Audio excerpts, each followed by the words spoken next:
Í þessu myndbandi ætla ég að útskýra hvernig hægt er að nota Smart Netphone innringinúmer á Íslandi til að hringja til útlanda á lágum verðum. Þetta símanúmer er 497 1011. Það þarf ekki internetaðgang eða forrit til að nota þennan þjónustu möguleika hjá okkur, þú einfaldlega hringir frá hvaða síma sem er í innringinúmeri hjá okkur.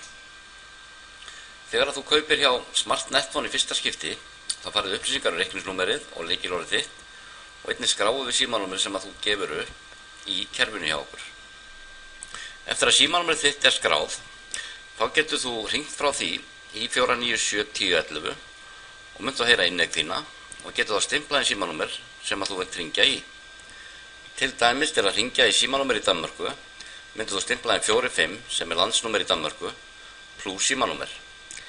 Betra er að íta á kassamerkið og eftir að símanúmer hefur verið slegið inn, þá er símtalið fljótara að tengjast í kerfinu.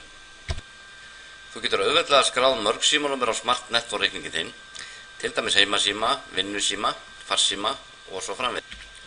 Við sýnum í þessu myndbandi hvernig þú gerir það og eins hvernig þú getur skráð símanúmer inn í hraðminni á kerfinu hjá okkur eða sett símanúmer inn í minni á farsímanum þínum.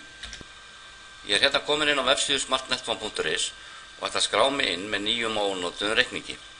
Hér er ég búinn að slá inn notandanafn og lykilorð og íti núna á innskrátakkan. Notandaviðmót er eins og er hér á ensku, en við erum fljótlega að uppfara það á íslensku. Fyrsta síða sem kemur upp er yfirlit yfir símtöl. Það sem að þessi reikningu sem ég er að nota er alveg nýr, eru engin símtöl skráð hér núna. Þú getur séð annað myndband sem útskýrir flestar hluti sem hægt er að gera hér, en í þessu myndbandi erum við að einbeita okkur af því sem að skipti máli þegar þú notar innringinúmerið hjá okkur. Núna ætla ég að smella hérna á My Profile til að fara inn á næstu síðu. Hér í Caller ID glugganum stjórnar þú hvaða símanúmer eru skráð á Smart Netphone reikningin þinn. Auðvelt er að skrá eða afskrá símanúmer. Ég ætla að skrá 2 símanúmer til að sýna hvernig þetta er gert. Já, ég er búinn að setja hérna 497 1075 í þennan glugga, svo íti ég hérna á Add. Já, svo ætla ég líka að setja þetta inn farsímanúmer og íta á Add. Eftir alla breytingar á þessari síður í gerðar þarf að fara neðst á síðu og íta þar á Update Profile takkan. Ég ætla að gera það hérna núna. Já, núna sést þetta á síðunni Profile Updated Successfully og þessi 2 símanúmer sem ég var að setja inn sem Caller ID, þau eru komin hérna.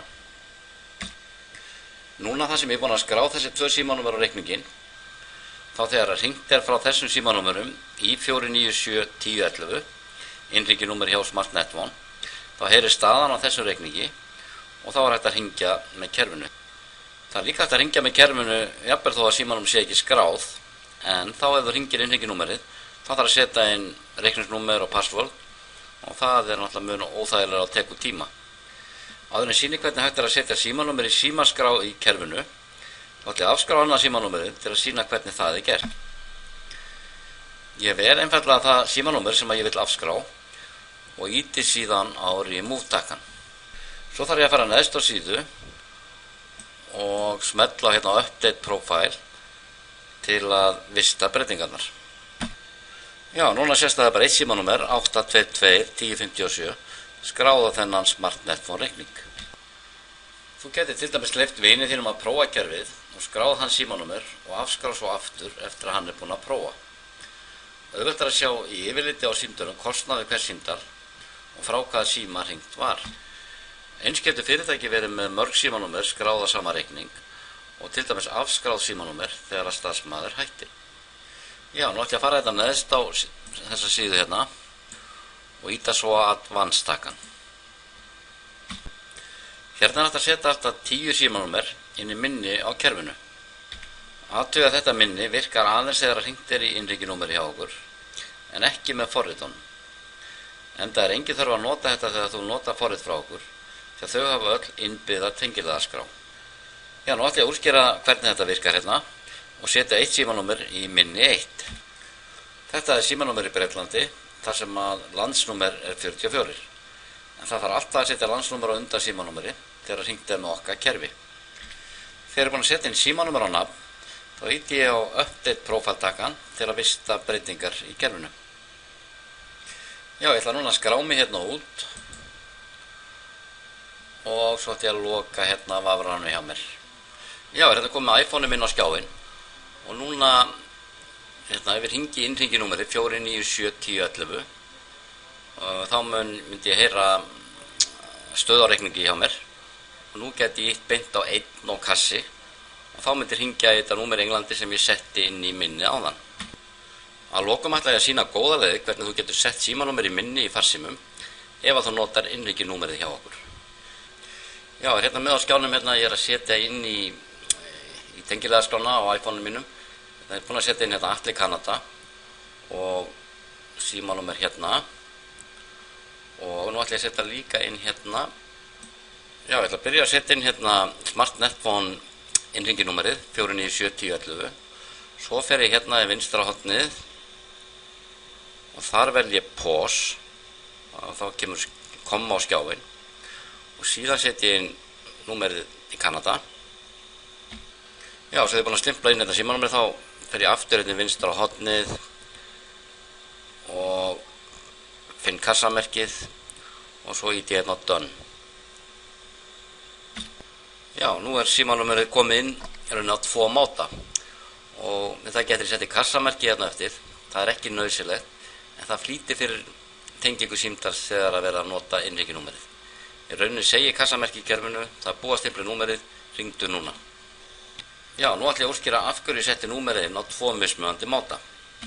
Þegar ég nota Smart Netphone til að hringja til útlanda, þá nota ég langoftast forritið í iPhone símanum mínum. Það er hérna Mobile Dialer. Ég ætla að opna það núna hérna. Þá sé ég stöðun, leið og reikningi. Hérna er 500 krónur staða og ég er tilbúin að hringja hérna beint eða nota kontaktið eða tengilegarskrána hjá mér. Já, taka dæmi að ég þyrfti þess að hringja til Kanada. Ég hefði ekki aðgang að interneti, ég geti verið upp í sumarbústað eða hreinlega interneti væri ekki það gott hjá mér sambandið og það hefði áhrif á gæði. Þá myndi ég geta bara farið hérna eins og ég hringi venjulega og svo ef ég verið að hringja hérna í Atli Canada þá myndi ég velja þennan lið hérna til að símtali fari í gegnum innringinúmerið. Kosturinn við að nota innringinúmerið hjá okkur er að það er hægt að nota hvaða síma sem er og engin þörf á að hafa internet aðgang. Eins eru gæði á símtölum mjög góð og ekki hægt á að slæmt internetsamband hafi áhrif á gæði símtals. En ókostur við að nota innringinúmerið er sá að það getur kostað aukalega að hringja innringinúmerið og þannig bæst við verð í okkar verðskrá. Til dæmis kostar krónum 2,50 í okkar kerfi að hringja til Kanada. En ef íslenska símafyrirtæki sem að þú notar rukkar til 10 krónur á mínútu að hringja í innringinúmerið hjá okkur, þá yrði raunverulegt verð til Kanada 12 krónur og 50 aurar, sem er samt mjög lágt verð í samanburði við almenn verð til Kanada frá Íslandi. En þú gæti til dæmis verið með innringinúmerið hjá okkur sem vinanúmer eða í pakka hjá þínu farsímafyrirtæki.